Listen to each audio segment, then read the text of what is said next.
got there, what was Duke like? And obviously, I mean, even since I've graduated, it's changed a lot. What was it like then, and for you going back now, like, do you see it as just like a completely different campus? Oh, well, no, I mean, it's Duke. Yeah. The thing about Duke is it has a core, that main quad. I mean, there's thousands of more buildings there that used to be when I was there.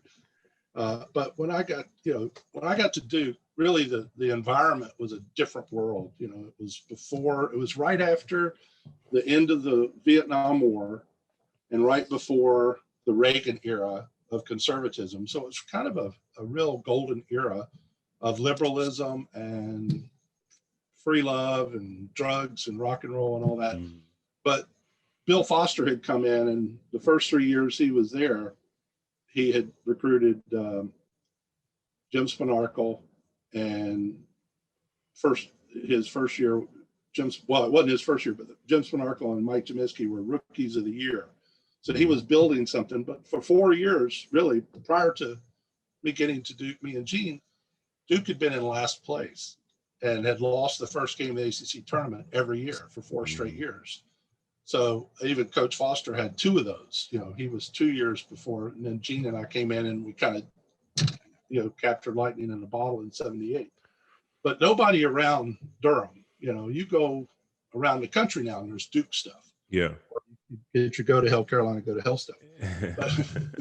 But there, there's Duke stuff everywhere. You couldn't, when you walked off campus, east or west, you didn't see Duke shirts, Duke hats, Duke anything. It was all UNC or NC State. Yeah. NC State had won a national championship in '74. And so this was just a few years removed from that. So there was nothing, it was in fact, there's some guys at Moxie Pictures that are doing a documentary on our '78 team, because we're, really the of modern Duke basketball after 12 years of, desert. Yeah. Our team went from 0 to 60 in 2 nanoseconds by going to the finals and almost upsetting Kentucky. So everything started to change then. Yeah. Recruiting started, and then of course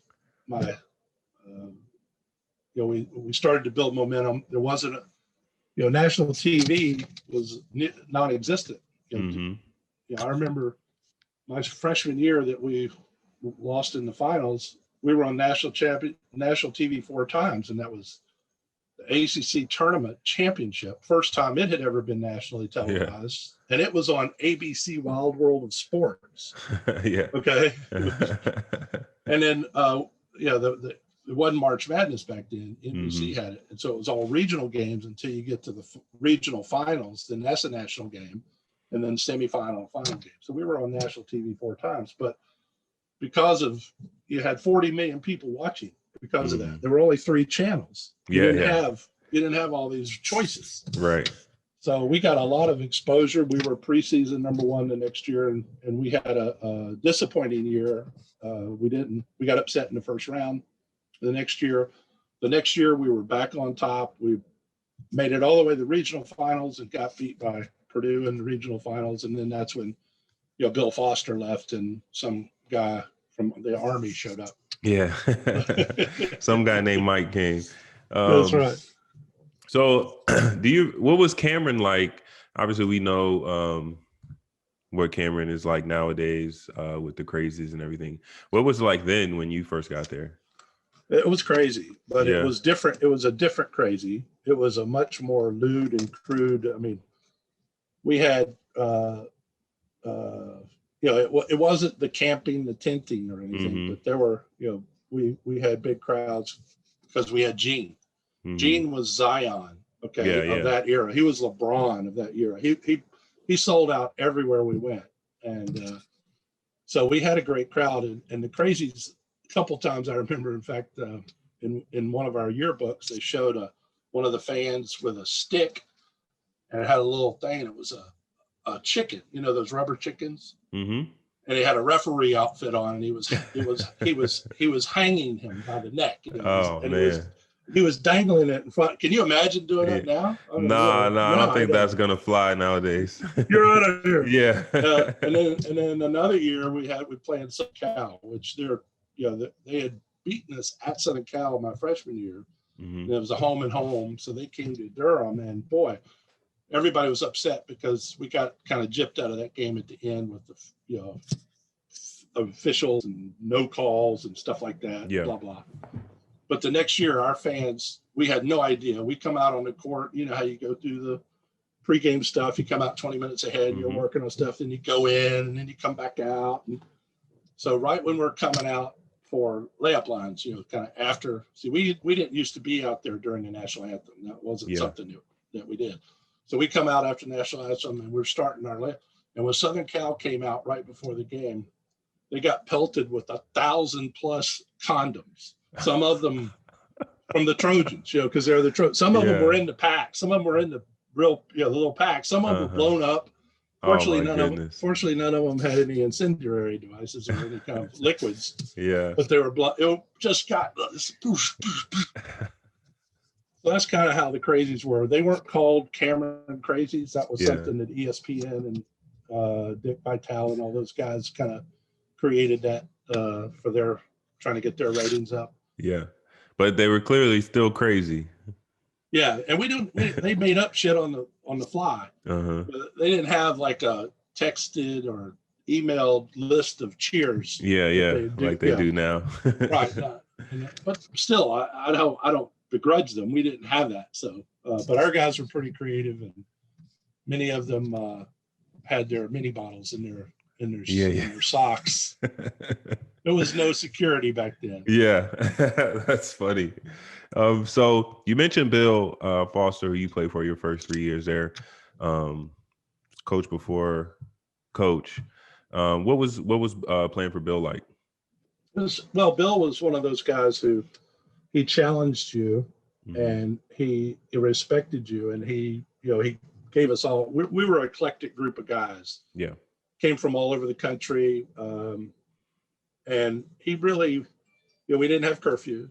Mm-hmm. We didn't have any restrictions like that. He trusted us as men. And if he hears we got out of line, he brings us in the office and he says, explain yourself. And then you don't do it again. Yeah, right. But nobody really got in any, quote unquote, Anthony Mason trouble type stuff.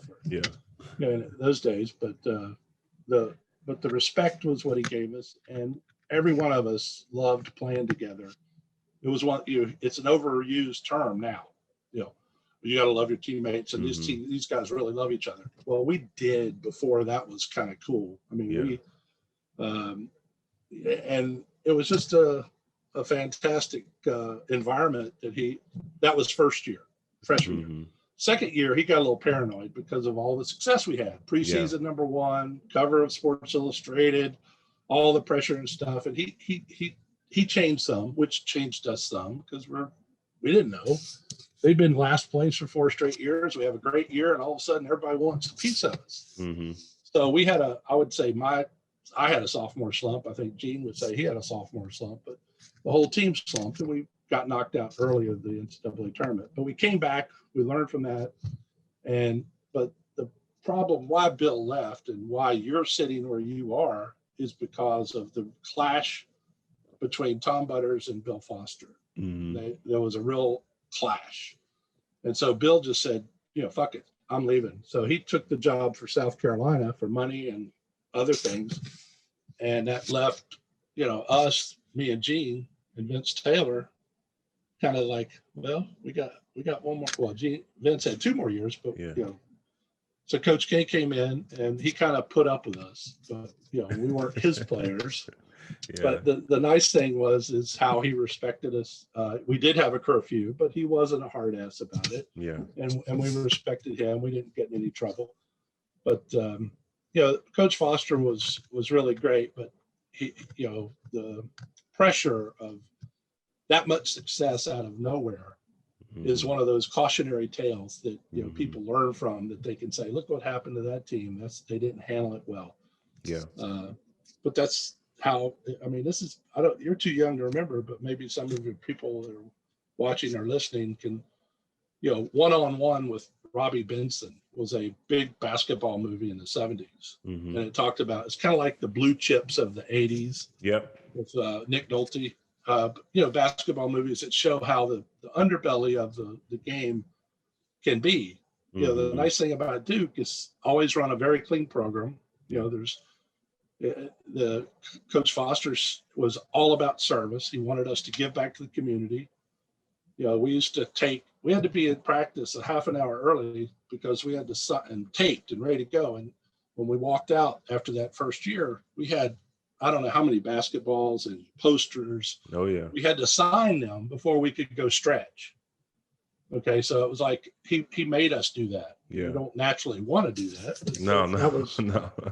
But he wanted us to give back. He had a real service mentality and wanted to be that way for fans and build the program.